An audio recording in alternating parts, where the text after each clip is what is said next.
Sou Joey e tenho 15 anos. Me sinto muito culpado por uma coisa e quero falar sobre isso. Eu introduzi o meu pai ao mundo da internet e isso o machucou bastante. Eu nem sei se nossas vidas podem voltar a ser as mesmas agora.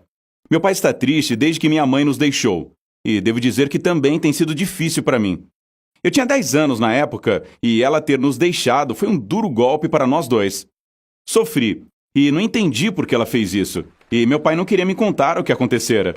Provavelmente doía nele apenas pensar nela.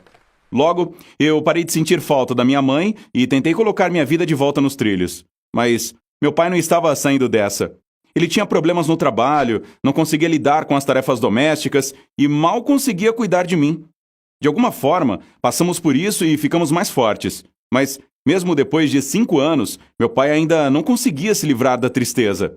Eu pensei que ele estava passando muito tempo sozinho com seus pensamentos e que isso não levaria a nada de bom. Então, descobri uma maneira de animá-lo. Dei a ele meu iPad e o ensinei a usá-lo. Também registrei meu pai em algumas redes sociais populares e apresentei ele ao mundo do YouTube. Era a minha maneira de lidar com a tristeza dele. Com a ajuda das redes sociais, eu me comunicava com amigos e conhecia muitas pessoas novas. E há conteúdo no YouTube para todos os gostos. Eu sempre conseguia me distrair de maus pensamentos assistindo a vídeos. Então, isso poderia ser bom para o meu pai também? E foi.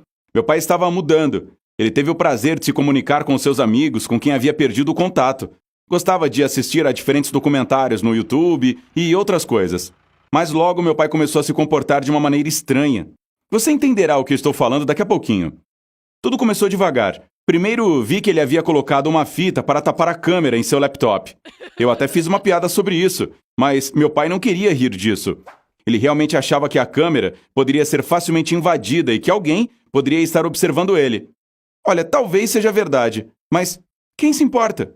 Entendo que faz sentido invadir o computador de um político ou de alguma estrela de cinema, mas quem precisa ficar de olho no meu pai? Por que razão? Para aprender o ingrediente secreto do seu macarrão com queijo especial? Isso é ridículo. Por sinal, é mais queijo. Mas essa era a opinião dele, e eu não conseguia fazê-lo mudar de ideia. De tempos em tempos, ele me surpreendia com alguns fatos sobre a internet. Em sua maioria, eram partes de algumas teorias da conspiração que estavam sendo lançadas por aí. Admito que pareciam interessantes, mas nunca acreditei em nenhuma delas. Mas meu pai estava realmente preocupado com o fato de acreditar que o Estado conduz vigilância total sobre todos nós e usa nossos aparelhos para isso. Uma vez ele até me convenceu. Ele queria provar para mim que havíamos sido grampeados e sugeriu que fizéssemos um experimento. Ele colocou o telefone em cima da mesa e sugeriu que conversássemos sobre cães e coisas relacionadas a cachorros por alguns minutos. Continuamos repetindo as palavras cachorro, coleira, ração. Depois de alguns minutos, meu pai abriu o Facebook. Começou a passar o feed e o primeiro anúncio que apareceu na tela foi um anúncio de ração para cachorro. Foi incrível! E eu não sabia que isso era possível. Essa era uma prova clara de que meu pai estava certo. Mas eu não estava preocupado com isso, porque era apenas uma propaganda e isso não poderia causar nenhum mal. Acho que tudo poderia ficar bem, mas todos esses escândalos sobre vazamento de informações das redes sociais apenas provavam que meu pai estava certo. E toda vez, meu pai ficava cada vez mais certo de que estávamos sendo vigiados. Novas regras gradualmente surgiram na nossa casa. Meu pai bloqueou toda a internet de casa para que eu pudesse usá-la apenas para estudar, com a permissão dele. Então começamos a colocar nossos telefones em uma caixa para que ninguém pudesse nos ouvir. Era bastante inconveniente, porque eu me comunicava com os meus amigos pela internet e meu pai estava me privando dessa comunicação. A pior parte era que eu nem podia discutir com ele. Quando lhe falei que ele estava exagerando e se preocupando demais com isso, ele me disse que eu já tinha sofrido uma lavagem cerebral e que ele estava me ajudando. Foi demais. Era como paranoia. Seu senso de cautela havia cruzado todas as linhas. Logo, ele desligou a internet de casa e pegou meu celular. Meu pai jogou todos os gadgets da nossa casa no lixo. Agora, eu não tinha meu laptop e nem meu smartphone. Em vez disso, meu pai me comprou um telefone antigo que não tinha internet. Quero dizer, essas coisas eram populares 20 anos atrás. E logo, sua paranoia foi transferida para outros objetos. Meu pai cobriu todas as janelas com cortinas pesadas para que ninguém pudesse ver o que estava acontecendo dentro da casa. Então, ele passou a suspeitar dos nossos vizinhos. Às vezes, ele ia para a janela e espionava as casas dos vizinhos. Ele achava que eles poderiam nos estar espionando. Então ele decidiu espioná-los de volta. Ele começou a me buscar na escola sozinho para que ele pudesse garantir minha segurança, como ele dizia. Foi algo tão ridículo. Além disso, ele precisava constantemente tirar uma folga do trabalho e tinha muitos problemas por causa disso. Eu sabia que meu pai precisava de ajuda, mas eu não sabia a quem recorrer. Eu não conseguia nem pesquisar o que fazer nessa situação. Imagine que horrível era para mim viver assim. Mas logo houve uma virada na minha história.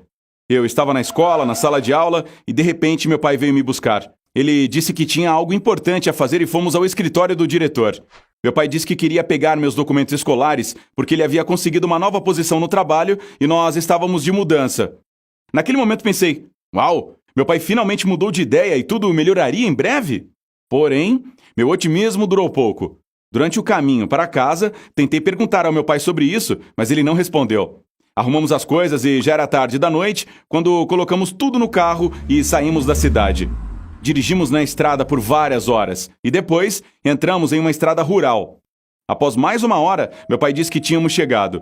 Uma floresta muito densa estava ao nosso redor. Olhei em volta e vi uma casinha velha, então meu pai me disse a verdade. A mudança de emprego foi apenas uma desculpa. Como ele disse, havíamos sido grampeados há um tempo e ele começou a perceber que estava sendo seguido por algumas pessoas. Então, ele decidiu que precisávamos correr para onde ninguém pudesse nos alcançar. Agora, esses agentes, como ele os chamava, deveriam estar seguindo pistas erradas, porque ele havia mentido sobre a mudança no trabalho e na minha escola. E agora, estávamos nessa casinha que meu pai e meu avô usavam há 20 anos para caçar. Nós ficaríamos ali por um tempo, até que meu pai sugerisse outro plano. Naquele momento, percebi que não era apenas uma paranoia. Meu pai tinha perdido a cabeça e não havia nada que eu pudesse fazer em relação a isso. Eu estava a centenas de quilômetros de casa e não fazia ideia de quão longe estávamos da civilização. A partir desse momento, minha vida se tornou insuportável. Não havia nenhum conforto na casa, não havia eletricidade, aquecimento ou água. Era apenas uma caixa de madeira que eu tinha na qual eu precisava passar o meu tempo. Tentei convencer meu pai de que precisávamos ir para casa e que eu precisava voltar para a escola, mas ele simplesmente não me ouviu. Ele acreditava que eu havia sofrido uma lavagem cerebral e que não havia notado a total vigilância do Estado sobre nós. Honestamente, pensei em fugir, mas isso parecia imprudente. Havia uma floresta densa ao nosso redor e eu nem sabia para onde ir. Eu poderia facilmente me perder na floresta e morrer de fome. Isso se os animais selvagens não me comessem antes. Além disso, eu tinha medo do meu pai. Às vezes ele murmurava coisas para si mesmo, e às vezes ria baixinho e ficava feliz por conseguir enganar a todos. Mas logo tive a chance de sair dessa armadilha maluca. Certa manhã, ouvimos a voz de um estranho. Ele perguntou se havia alguém ali. Era um guarda florestal ou algo assim. E ele estava se perguntando por que estávamos nessa cidade. É claro que meu pai suspeitava de uma armadilha e até se apresentou com outro nome. Logo, o guarda florestal estava prestes a sair, mas tive que pedir ajuda a ele de alguma forma.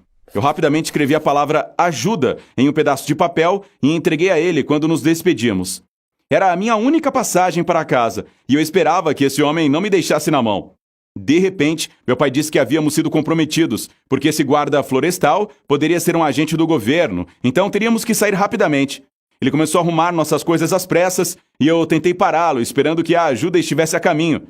Meia hora depois, estávamos entrando no carro, mas eu menti e disse que esqueci alguma coisa e voltei para dentro da casa. Meu pai começou a ficar com raiva, mas eu me tranquei na casa e o ouvi gritando e me implorando para sair. Mas de repente, ouvi o som de uma sirene. A polícia finalmente chegou. Saí e comecei a acenar para eles e meu pai disparou e correu para a floresta. Nunca vi um homem tão assustado quanto meu pai naquele momento. Vários policiais tentaram persegui-lo, mas logo eles voltaram e disseram que o haviam perdido. Fui resgatado e levado para a delegacia mais próxima para resolver as coisas. Eu não queria magoar meu pai e pedi à polícia que tivesse paciência com ele. Eu disse a eles que ele não me forçou a fazer nada e também não havia me maltratado. Ele não era um pai mau, era apenas um homem que precisava de ajuda. Alguns dias depois, meu pai foi detido. Aí se descobriu que ele havia desenvolvido um distúrbio mental. Ele esteve deprimido por um longo tempo, sua mente era instável e desenvolveu paranoia. Eu me senti culpado pelo que tinha acontecido com ele. Eu o apresentei a esse mundo da internet e ri das suas teorias, em vez de explicar tudo. Com essa doença, meu pai não podia cuidar de mim. Então, meus parentes distantes se tornaram meus guardiões. Meu pai agora está em tratamento em um hospital e espero que ele esteja bem.